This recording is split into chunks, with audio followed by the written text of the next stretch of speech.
नतीजों पर भी फोकस कर लेते हैं और सबसे पहले बात करते हैं नतीजों की। ओवर द वीकेंड काफ़ी सारे अहम नंबर्स आए हैं। निफ्टी की बड़ी कंपनियों ने अपने नतीजे घोषित किए और इसके अलावा वायदा बाजार कैश सेगमेंट से भी ढेर सारे नंबर्स आए हैं जहां पर कि आपको नज़र रखनी चाहिए और बाजार उस पर आज रिएक्ट कर सकता है। तो शुरुआत सबसे पहले नतीजों से करेंगे और मानसी हमारे साथ जुड़ चुकी हैं पूरी जानकारी लेकर। Mansi, good morning. बताइए कौन कौन से नंबर्स आए ओवर द वीकेंड? बिल्कुल, गुड मॉर्निंग पूजा। देखिए, एसबीआई से शुरुआत करते हैं। नेट इंटरेस्ट इनकम एक्सपेक्टेशन जहां 32,500 करोड़ की थी, कंपनी की नेट इंटरेस्ट इनकम अनुमान से कमजोर आई 31,196 करोड़। मुनाफे के फ्रंट पर 8,200 करोड़ के अनुमान हम लगाकर चल रहे थे। 6,070 करोड़ का मुनाफा कंपनी ने पोस्ट किया है। वहीं ग्रॉस एनपीए 3.9% पर इंटैक्ट रहे हैं और Q1 की प्रोविजनिंग की अगर बात करें 39% के डाउन ट्रेंड यहाँ पर भी देखने को मिले और नेट एनपीए जो है वो हमने देखा 27,965 करोड़ से ये 28,257 करोड़ पर जाते हुए ग्रॉस एनपीए के फ्रंट पर अगर यहां पर देखें तो फिलहाल हमने देखा 1.12 लाख करोड़ से आंकड़ा 1.13 लाख करोड़ पर जाता हुआ दिखा है और साथ ही अदर इनकम फ्रंट पर भी यहां पर हमने देखा है कमजोरी हाथ लगते हुए देखने को मिली है। लोन ग्रोथ 2.91% पर है और क्योंकि एसबीआई के नंबर्स आए उसके ठीक बाद हमने कई सारे ब्रोकरेज रिपोर्ट्स भी देखे हैं। जेपी मॉर्गन की एसबीआई पर ब्रोकरेज रिपोर्ट है ओवरवेट रेटिंग बरकरार रखने की राय, टारगेट इन्होंने 650 के दिए हैं। वहीं जेफरीज ने भी खरीदारी की राय बरकरार रखी है, 630 के टारगेट से जा रहे हैं।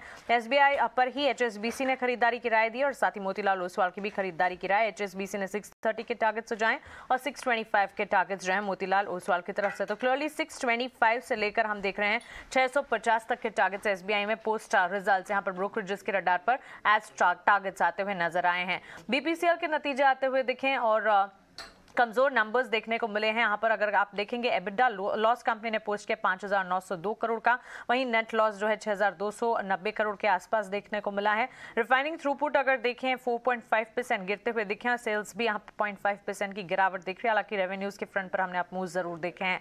एचपीसीएल के नंबर्स बिग मिस यहाँ पर नजर आ रहा है, वीक ऑन ऑल एस्टिमेट्स नजर आ रहे हैं। कंपनी ने एबिडा लॉस यहाँ पोस्ट किया है 12,495 करोड़ का, नेट लॉस 10,197 करोड़ का और ग्रॉस रिफाइनिंग मार्जिन्स जो है 16.7 पर बैरल, यहाँ पर $16.7 पर बैरल देखने को मिल रहे हैं। तो ये तो हुए एचपीसीएल के नंबर्स की बात। इसके अलावा एनएमडीसी के नंबर्स रेवेन्यूज के फ्रंट पर करीब 26% की गिरावट देखने को मिले, मुनाफा जो है 54% तक गिरता हुआ दिखा है। तो एनएमडीसी से भी कमजोर नंबर्स ही हाथ लगे। इनफैक्ट अगर इनके परसेंटेज की बात करें, मार्जिन सीधा हाफ हुए हैं, 64% से 39% पर ये जाते हुए दिखे हैं।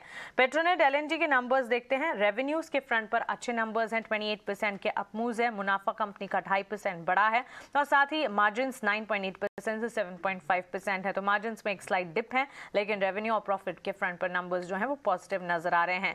नायका कंपनी की आय करीब 18% बढ़ी है, कंपनी का मुनाफा जो है 47% घटता हुआ देखने को मिला है। तो क्लियरली प्रॉफिट्स के फ्रंट पर कमजोर है नंबर्स और मार्जिन जो है 3.9% से 4% पर बढ़ते हुए देखने को मिले हैं। रेमंड के नंबर्स भी ओवर दी वीकेंड आते हुए दिखे। कंपनी की आय में 109% की बढ़ोतरी हमने देखी है। मुनाफा यहाँ पर इनफैक्ट देखने को मिल रहा है 82 करोड़ का, जहां पर पिछले साल कंपनी 157 करोड़ का लॉस झेल रही थी। तो क्लियरली घाटे से मुनाफे में कंपनी आती हुई देखने को मिली है।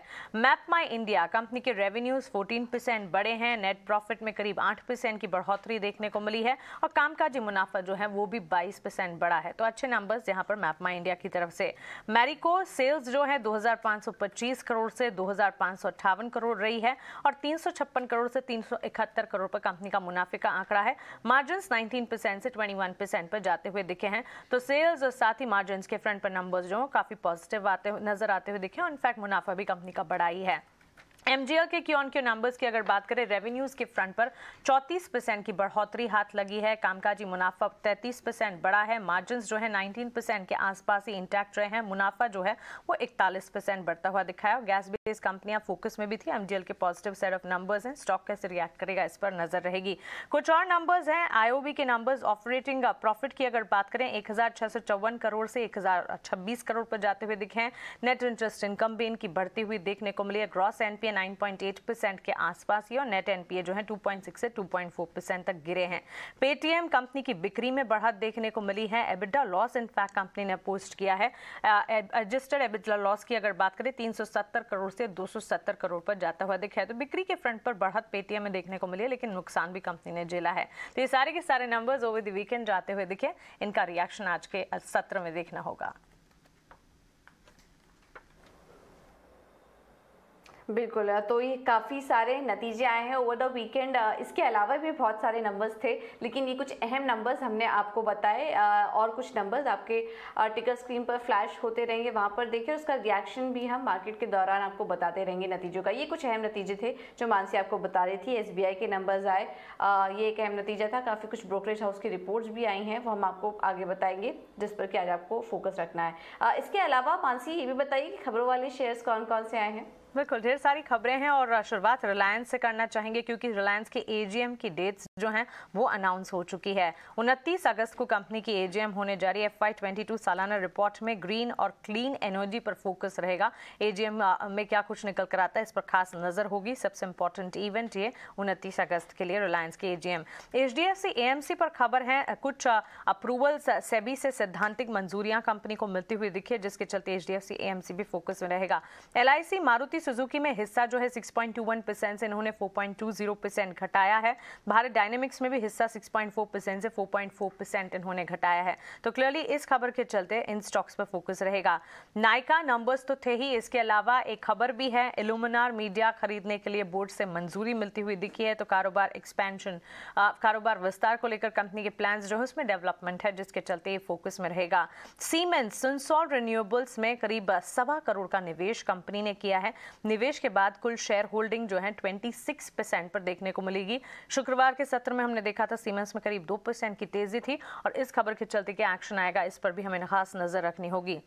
वहीं NHPC मोनेटाइजेशन को लेकर 10 अगस्त को कंपनी एक बोर्ड बैठक करने जा रही है। तो कंपनी के एसेट मोनेटाइजेशन की क्या प्लान्स है, 10 अगस्त को ये हमें पता चलेगा। कोल इंडिया नए कारोबार के लिए शेयर होल्डर से कंपनी मंजूरी ले रही है। लिथियम कोबाल्ट के माइनिंग कारोबार के लिए फिलहाल कंपनी मंजूरी ले रही है।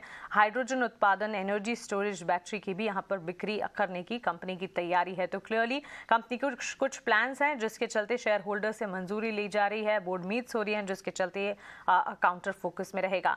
टाटा मोटर्स फोर्ड इंडिया का सनत प्लांट जो है 725 करोड़ में खरीदने जा रही है।